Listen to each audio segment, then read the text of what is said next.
మోషన్లో రక్తం వస్తుందా? ఏ ఏ వ్యాధుల్లో మోషన్లో రక్తం వస్తుంది మనం ఈ వీడియోలో తెలుసుకుందాం. గుర్తుపెట్టుకోండి, హీమరాయిడ్స్ అంటే పైల్స్ సమస్యతో బాధపడుతున్నప్పుడు, రెండోది ఫిజర్ సమస్యతో బాధపడుతున్నప్పుడు, మూడోది ఫిస్చులా సమస్యతో బాధపడుతున్నప్పుడు, నాలుగోది పెద్ద పేగు అంటే లార్జ్ ఇంటెస్టైన్ అల్సరేటివ్ కొలైటిస్ అనే సమస్యతో బాధపడుతున్నప్పుడు, ఇంకొకటి డియోడినల్ అల్సర్ అంటే చిన్న పేగులో పైభాగంలో ఒకవేళ అల్సర్స్ డెవలప్ అయినప్పుడు అప్పుడు కూడా మోషన్లో రక్తం రావడం అనేది చూస్తుంటాము. ఇంకొకటి ఈసోఫేగస్లో అంటే అన్ననాళంలో ఏమైనా ఇన్ఫెక్షన్ డెవలప్ అయితే, అల్సర్స్ డెవలప్ అయితే, పాలిప్స్ డెవలప్ అయితే మోషన్లో రక్తం రావడం అనేది చూస్తూ ఉంటాము.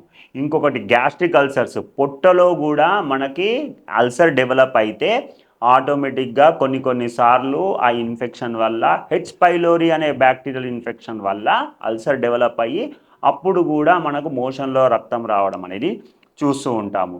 ఇంకొకటి ఈ కొలై ఇన్ఫెక్షన్ చాలా సందర్భాలు అంటే రేర్గా, రెగ్యులర్గా, కామన్గా కాదు, కానీ కొన్ని రేర్ కండిషన్స్లో ఈ కొలై ఇన్ఫెక్షన్స్లో కూడా మోషన్లో రక్తం రావడం అనేది చూస్తుంటాము. మలబద్ధకం సమస్యతో బాధపడుతుంటే కూడా కాన్స్టిపేషన్లో కూడా మోషన్లో రక్తం రావడం అనేది చూస్తుంటాము. కాన్స్ డిసీజ్లో కూడా మోషన్లో రక్తం రావడం అనేది చూస్తూ ఉంటాము.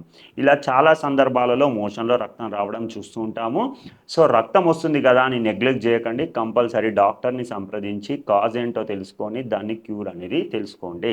ఇంకొకటి, రక్తం వస్తుంది, దాంతోపాటు వెయిట్ లాస్ అయిపోతున్నారు, ప్యాంట్లు అంతా లూజ్ అయిపోతున్నాయి, చెంపలు లోపలికి పోతున్నాయి, కళ్ళు అన్నీ పేల్ అయిపోతున్నాయి, గోర్లు వీక్ అయిపోతున్నాయి, డల్ అయిపోతున్నాయి, చేతులలో కూడా పేల్నెస్ వస్తుంది అని అంటే అది dangerous condition.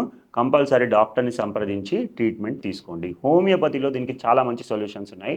Thank you viewers.